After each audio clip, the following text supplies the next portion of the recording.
दोस्तों खबर निकलकर आई है कि भारत ने चीन से लगती हुई 3,488 किलोमीटर लंबी सीमा पर स्पेशली ट्रेन्ड कमांडो की तैनाती कर दी है। दोस्तों इनकी तैनाती उन सेक्टर में की गई है जहां पहाड़ों की हाइट ज़्यादा है और चीन से कॉन्फ्लिक्ट होने की संभावना है। आपके मन में ज़रूर सवाल आ रहा होगा कि इसमें क्या स्पेशल है। तो आपको बता दें कि भारत लंबे समय से इन कमांडो की ट्रेनिंग करा रहा था।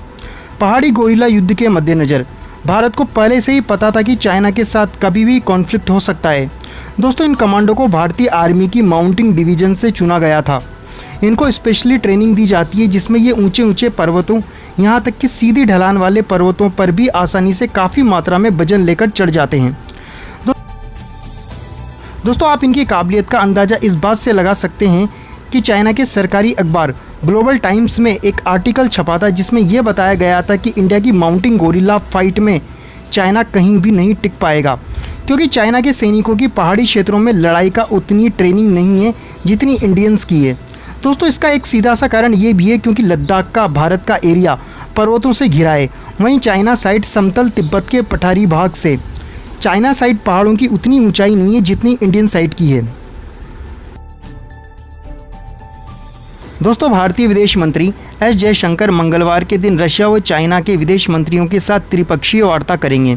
यह वार्ता 15 जून के इंसिडेंट के बाद भारत की तरफ से रद्द कर दी गई थी, पर होस्ट नेशन रशिया द्वारा जोड़ दिए जाने पर भारत ने इसे स्वीकार कर लिया है।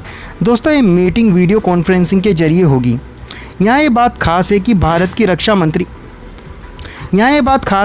के रक्षा मंत्री सोमवार के दिन ही रशिया निकल चुके हैं, जहां वो मॉस्को में होने वाली मिलिट्री परेड में भारत की नुमाइंदगी करेंगे। दोस्तों ये परेड रशिया की सेकेंड वर्ल्ड वॉर में विक्ट्री के 75 ईयर पूरे होने पर हो रही है। दिलचस्प बात है कि भारत के रक्षा मंत्री के साथ वहां चाइना के रक्षा मंत्री भी उपस्थित होंगे, पर दोनों ही देशों के रक्षा मंत्रियों की मीटिंग की कोई पुष्टि नहीं है। दोस्तों वहीं रक्षा मंत्री की वहां जाने का दूसरा कारण भारत और रशिया के रुके हुए रक्षा सौदों को फास्ट ट्रैक करना है।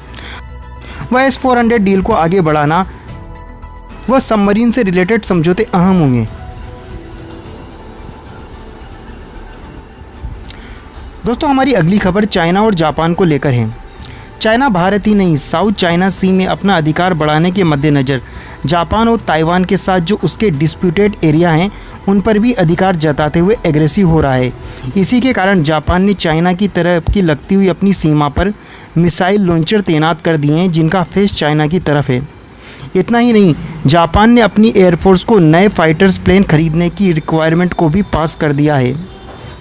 दोस्तों वहीं भारत सरकार द्वारा सेना के तीनों अंगों आर्मी, एयरफोर्स और नेवी के लिए एक इमरजेंसी फंड रिलीज़ किया गया है।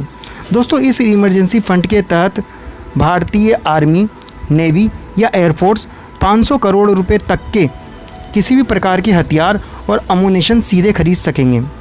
दोस्तों इसके लिए उन्हें वाइस चीफ्स लेवल तक के अधिकारियों की मंजूरी की ज़रूरत होगी। इसमें किसी भी प्रकार की फीताशाही से बचा जा सकेगा और ज़रूरत पड़ने पर जितना जल्दी हो सके भारतीय सेना के लिए हथियार खरीदे जा सकेंगे, जो कि लड़ाई होने पर बहुत ही ज़्यादा क्रिटिकल साबित होंगे।